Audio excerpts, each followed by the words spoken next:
Friends, ఈ video మీకు నచ్చినట్లయితే లైక్ చేయండి, షేర్ చేయండి, కామెంట్ చేయండి. ఈ ఛానల్ను సబ్స్క్రైబ్ చేసుకోండి. ఎందుకంటే నేను పెట్టే ప్రతి వీడియో మీకు నోటిఫికేషన్ రూపంలో రావడం జరుగుతుంది. God of masses Padma Bhushan Natasimha Nandamuri Balakrishna industry record సృష్టించాడు.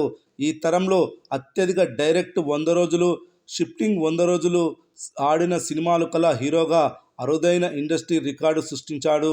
డైరెక్ట్ 100 రోజుల సినిమాలు 51, షిఫ్టింగ్ 100 రోజుల సినిమాలు 27, మొత్తం 78 సినిమాలు 100 రోజులు ఆడాయి. ఇన్ని సినిమాలు 100 రోజులు ఆడిన హీరో లేనే లేడు. బాలయ్య సాధించాడు. కరోనా తర్వాత ఆల్ టైమ్ రికార్డు సృష్టించాడు బాలయ్య. వరుసగా అఖండ, వీరసింహారెడ్డి, భగవంత్ కేసరి, డాకు మహారాజ్ 4 సినిమాలు 100 రోజులు ఆడాయి.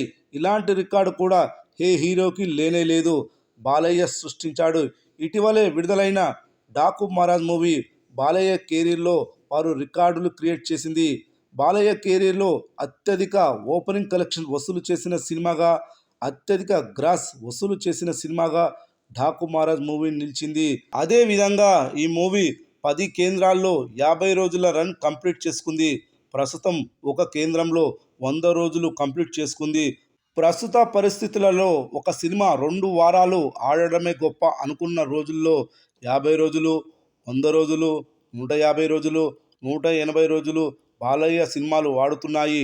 బాలయ్య చేస్తున్న కంటెంట్ ఆ రేంజ్లో ఉంటుంది కాబట్టే శతదినోత్సవాలు జరుపుకుంటున్నాయి. సినిమాకి వేరియేషన్ చూపిస్తూ అభిమానులను, ప్రేక్షకులను ఆకట్టుకుంటున్నాడు. అయితే బాలయ్యకు అచ్చొచ్చిన ఏరియాల్లో ఆయన సినిమాలు రికార్డులు సృష్టిస్తూ ఉంటాయి.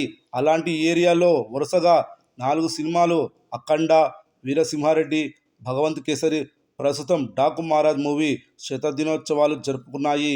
ఇలాంటి రికార్డు కరోనా తర్వాత ఇండస్ట్రీలో ఏ హీరోకి లేనే లేదు. ఒక్క బాలయ్య సాధించాడు. ఇది ఆల్ టైమ్ రికార్డుగా చెప్పొచ్చు. ఆ ఏరియానే చిలకలూరుపేట. వరుసగా 4 శతదినోత్సవాలు జరుపుకున్న ఏరియా. ఈరోజు చిలకలూరుపేటలోని వెంకటేశ్వర థియేటర్లో 100 రోజులు కంప్లీట్ చేసుకుంటుంది. చిలకలూరుపేట బాలయ్య సినిమాలకు అడ్డాగా మారిపోయింది. చిలకలూరుపేటలో ఒక రేంజ్లో బాలయ్య ఫ్యాన్ ఫాలోయింగ్ చిలకలూరుపేటలో ఉంది.